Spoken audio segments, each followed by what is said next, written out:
How's it going, everyone? I'm Jeremy Humanity, and welcome to Recool. So the problem at hand, for the average renter or remote worker, at-home cooling is too inefficient and results in expensive monthly bills.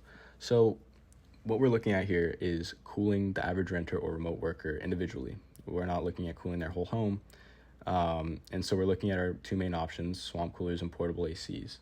Portable ACs, on average, are 10% efficient, and that's for most of them. If you're lucky, you're getting like 12% efficiency, and that is horrible. If you're looking at our central AC units, nowadays they're getting up to like 36% in terms of efficiency, which is still pretty bad. But I mean, 10% for a portable air conditioning, there's just a lot of room for inefficiency. That's screaming inefficiency and costliness. And with the swamp cooler, we need more effectiveness. We don't like the sticky air. We need something that's going to provide us cool, dry heat without that sacrifice. And so we look at Anthony Vanetti and Sebastian Moore, who are looking for something, to cool them down while they can save money. And so for 26-year-old remote designer Anthony Vanetti, living in his 2-bed, 2-bath apartment, he has a built-in AC, and he's loved it for a while. But now he's trying to save up for a new car, and he's trying to take steps forward to get him in a better position long-term financially.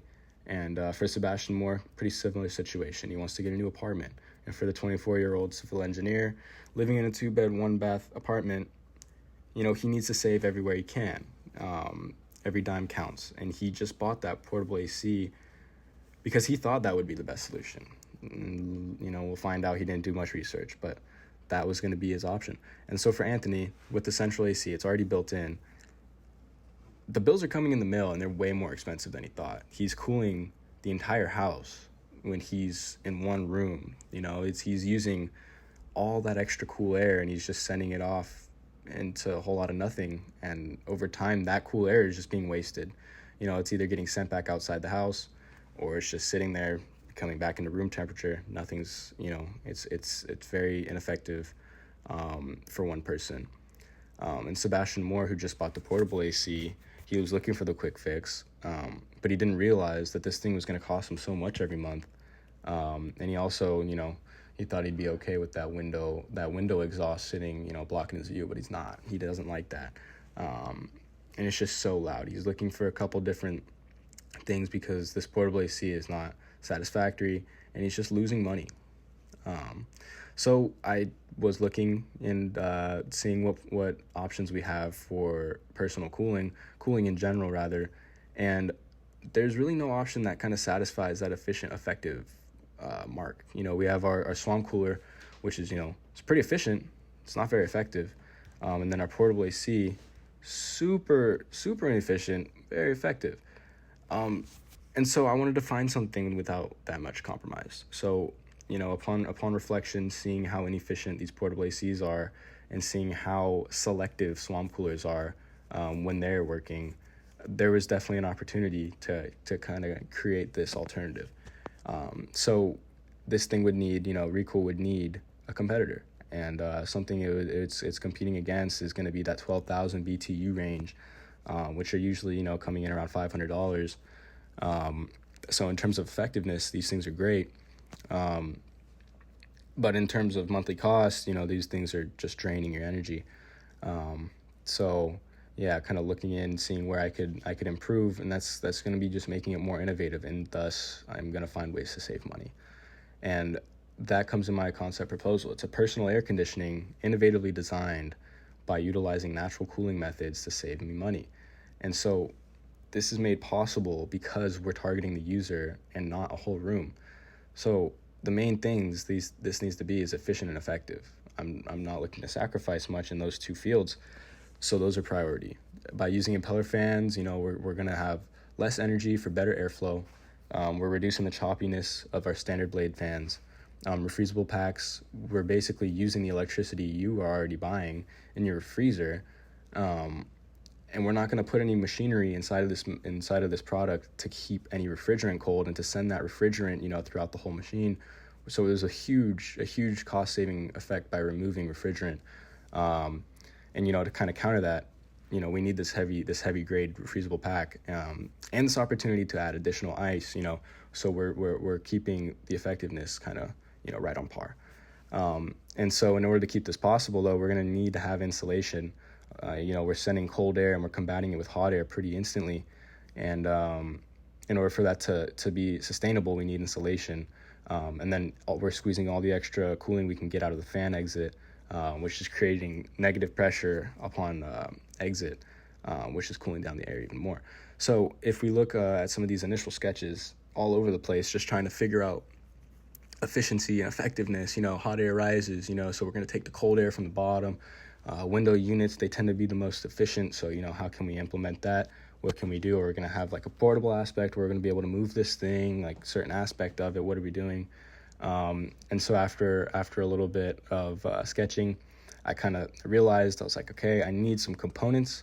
I need some function out of this that can't be sacrificed. So throughout the entirety of this project, from here on, the main focus is going to be making this thing efficient from the inside and making it aesthetic on the outside. We can't sacrifice that efficiency, and that's just my main player here. So moving down, we're looking at kind of some of the features. That coolant pack is making a lot of this efficiency possible. So let's feature it. Let's kind of look at let's see that window through the front. Kind of how can we highlight some of these features, which leads me into these were the final selections for design. All over the place in terms of, do I want it to be simple? Do I want it to have more of an artisan look? Do I want this more sleek, modern? What am I doing? And so I ended up with that kind of sleek, modern look. And I landed on a final internal concept. And I had some of my mechanical engineer friends look at it, see what they thought about it. And a couple of them, I only asked a couple of them, they both are pretty satisfied with the possibility of this thing working. Which is great. And they're both in thermodynamics right now. They're taking their classes and making sure they know what's going on. And so hearing that from them was pretty reassuring. That gave me kind of some motivation to keep running. So I did some concept models. Our early window unit didn't really settle on that. So we started doing some more tests for form and size. That top row is way too big. It wasn't really the form I was looking for. So I thinned it out, heightened it a little bit, and made this thing a little more sleek. And that's what led us to recool. We have that main window feature in the front. You can see your cartridge in there a little bit. And this is where it sits in its environment. On the left, we can see that split view of the cartridge on the inside. The battery and the water tank are three main components. Those are the three main usable components, at least. Because basically how this thing is going to start, we're going to take the freezer packs out, put them in the freezer, because that's going to take the longest. And while that's doing that, we're going to charge your battery with the included dock. And as that's charging, we're going to remove the water, use our custom funnel to get the water in there. It's a tricky shape to work with. It's a very large shape to work with to fill water. And I don't know if people want to, bring their water jugs back and forth from the kitchen. So, you have options. You can do that original way you fill it. You fill your normal swamp cooler or portable AC now, where you just go, you grab your water into a cup and you dump it in. Or you can bring the whole thing to your sink with the custom funnel. So it's a gallon. It's not going to be too heavy. You're going to fill it up nice and easy, bring it back, replace it. Go grab that coolant pack from your freezer, and then you're going to slide it right in, and now you're going to have your cold air moving. And for activation, we have a remote included as well.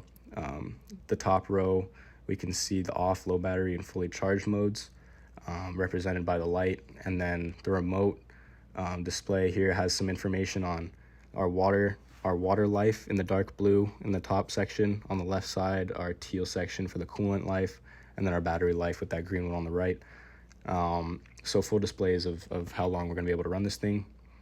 And finally, just, look at how this thing is going to work. This is the final inside, some feature shots, but ultimately, this thing is saving you money by those coolant packs. They're lowering the temperature of the water significantly. They're going into the water pump. And warm air is then going to enter in through your air intake, and it's going to go into the radiator coil casing, where our impeller is housed. So we have cool air running through cool water, running through the radiator coils, directly in contact with the warm air, and then in direct contact with the impellers, which are, spewing that cold air back out. And so, yeah, the hot air is being absorbed by those radiative coils and being sent back into the water tank. And like I said, we're going to need to maintain that, because if heat's going in, the cool is going to have to outweigh the heat. And we're going to do that with the insulation. And we'll have about 8 hours until the heat catches up with it. But overall, I guess we're not sacrificing, by just getting rid of all those extra components that we see in the portable ACs, we're able to save a lot more money on cooling, and we're getting similar results. This is about 12,000 BTU, which is the equivalent to a car air conditioning. And that's pretty effective, especially if we're targeting one person. You won't have to run this thing at full charge the whole time. In the future, I'm thinking of adding some eco mode type of things where we can kind of, use this resourcefully. And if it's not too hot of a day, we don't need it to be that cool. Let's kind of play the long game, and so there's some options in the future for some features like that, which is great. So yeah, I appreciate you guys listening. Thank you very much. And yeah, that was really cool. Does anyone have any questions? How's it going?